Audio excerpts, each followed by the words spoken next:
Wow, this has been a long journey. Part 4 of me talking about the truth about willpower.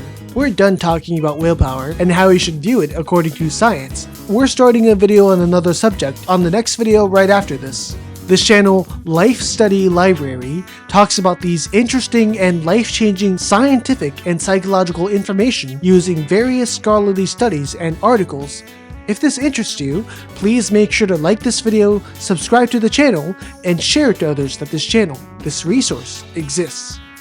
The previous video talked about the similarities among people who have strong willpower, which are basically avoiding situations where willpower is needed, taking other people's perspectives, and think in abstract terms. Simply keeping these three concepts in mind can strengthen our willpower. The details can be checked by watching my previous videos from the beginning.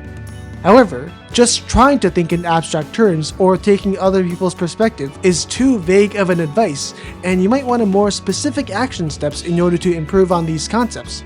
So in this video, I'll go to an even more basic level and talk about the single most common component of a strong willpower, which sums up to people with strong willpower puts their future self and present self close by. Something like this chart can help you visualize.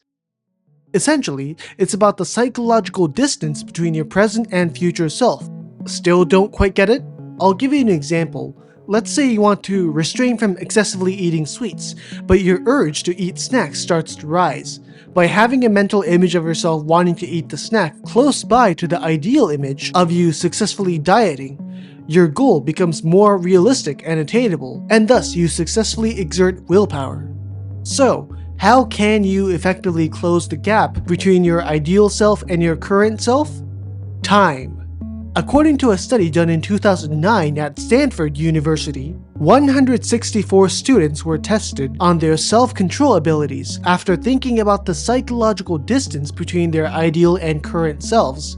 The result clearly showed that those who had their ideal selves and current selves close by saw greater success in restraining from short-term temptations. The researchers stated that having a short distance between these two selves means that you are better able to think from your future self's perspective and thus can better feel that your current actions have future consequences. This is called self-continuity, and it seems that those with strong willpower are those with strong conviction of their future self. This is different from having strong confidence and thinking that you should be like this or be certain that you can achieve that. Because strong conviction says that you are this person, and it's not even a debate. With this, you can say that people with strong willpower avoids environments where willpower is needed, or in other words, ensures the future outcome by eliminating any possibility of them succumbing to temptation. These people also have high agreeableness because they can understand their future self's perspective.